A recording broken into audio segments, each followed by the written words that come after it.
মধ্যপ্রাচ্যের দুই শক্তিধর দেশ ইরান ও ইসরায়েল এক ভয়ঙ্কর সামরিক উত্তেজনার মধ্যে রয়েছে। তাদের মধ্যে যে কোনো সংঘর্ষ বিশ্ব রাজনীতিকে কাঁপিয়ে দিতে পারে। আজকের ভিডিওতে আমরা জানব কার হাতে আছে আসল শক্তি, কার সামরিক বাহিনী কতটা সক্ষম। ইরান ও ইসরায়েলের সামরিক শক্তি সম্পর্কে জানতে হলে ভিডিওটি সম্পূর্ণ দেখুন। অর্থনৈতিক শক্তি। সামরিক শক্তি নির্ভর করে দেশের অর্থনৈতিক সক্ষমতার উপর। ইরান তাদের প্রতিরক্ষা খাতে বরাদ্দ করেছে প্রায় 15 বিলিয়ন মার্কিন ডলার। এই বাজেট দিয়ে তারা শক্তিশালী করছে ইসলামিক রেভলিউশনারি গার্ড কর্পস, ক্ষেপণাস্ত্র ব্যবস্থা, স্থল ও নৌবাহিনী। অন্যদিকে ইসরায়েল এই খাতে বরাদ্দ করেছে প্রায় 27.5 বিলিয়ন মার্কিন ডলার, যা ইরানের চেয়ে অনেক বেশি। এই অর্থে তারা তৈরি করছে উন্নত যুদ্ধবিমান, ড্রোন ও আধুনিক ক্ষেপণাস্ত্র প্রতিরক্ষা ব্যবস্থা।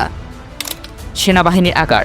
ইরানের সক্রিয় সেনা সদস্য সংখ্যা 6,10,000। এর মধ্যে প্রায় 3,50,000 নিয়মিত বাহিনীতে, 1,90,000 IRGC-তে এবং 3,50,000 রিজার্ভ সেনা হিসেবে প্রস্তুত রয়েছে। ইসরায়েলের সক্রিয় সেনা সদস্য সংখ্যা তুলনামূলকভাবে কম, মাত্র 1,69,500। তবে রিজার্ভ বাহিনী অনেক বড়, প্রায় 4,65,000, যারা যে কোনো মুহূর্তে যুদ্ধের ময়দানে নামতে পারে।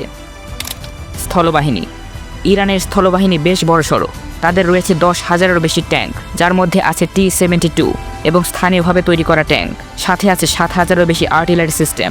ইসরায়েলের সংখ্যা কম হলেও মানে এগিয়ে রয়েছে। তাদের কাছে রয়েছে 400টি মেরকাডা 4 ট্যাঙ্ক, যা বিশ্বের অন্যতম আধুনিক ও শক্তিশালী যুদ্ধযান। বিমান বাহিনী। আকাশপথে ইসরায়েলের আধিপত্য সুস্পষ্ট। তাদের রয়েছে 345টি যুদ্ধবিমান, যার মধ্যে F-35, F-16 এবং F-15 অন্যতম। তাছাড়া আছে 43টি অ্যাটাক হেলিকপ্টার। এই প্রযুক্তির আধুনিকতা ইসরায়েলকে আকাশে ভয়ঙ্কর করে তোলে। ইরানের বিমান বাহিনীতে আছে 312টি যুদ্ধবিমান এবং মাত্র 5টি অ্যাটাক হেলিকপ্টার। তবে পশ্চিমা নিষেধাজ্ঞার কারণে তাদের বিমানগুলো তুলনামূলকভাবে পুরনো প্রযুক্তির। নৌবাহিনী। নৌপথে ইরান অনেক বেশি প্রস্তুত। তাদের আছে 19টি সাবমেরিন, 68টি পেট্রল বোট এবং 10টি মাইন ওয়ারফেয়ার জাহাজ। ইরান উপসাগরে যে কোনো সময় চ্যালেঞ্জ ছুড়ে দিতে পারে। ইসরায়েলের নৌবাহিনী ছোট কিন্তু কার্যকর। তাদের আছে 5টি অত্যাধুনিক সাবমেরিন এবং 49টি পেট্রল বোট। বিশেষভাবে তৈরি এই সাবমেরিনগুলো পারমাণবিক ওয়ারহেড বহনে সক্ষম। মিসাইল ও পারমাণবিক শক্তি। ইরানের কাছে রয়েছে শাজিল ও খোরামশার মতো ব্যালিস্টিক মিসাইল, যেগুলোর পাল্লা 2000 কিলোমিটার পর্যন্ত। তারা সম্প্রতি তৈরি করেছে ফাতাহ নামের হাইপারসনিক মিসাইল, যা প্রতিরক্ষা ব্যবস্থাকে ফাঁকি দিতে পারে।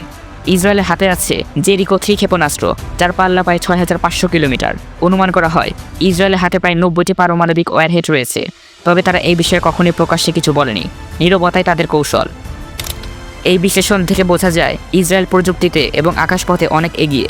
অন্যদিকে ইরান বিশাল বাহিনী এবং শক্তিশালী নৌবাহিনীর কারণে অঞ্চলভিত্তিক ক্ষমতা ধরে রেখেছে। তবে যদি সত্যি যুদ্ধ শুরু হয়, তা হবে ভয়াবহ, ধ্বংসাত্মক ও বহু প্রাণহানিকর। এই দুই দেশের সংঘর্ষ শুধু মধ্যপ্রাচ্য নয়, পুরো বিশ্বকে বিপদে ফেলতে পারে।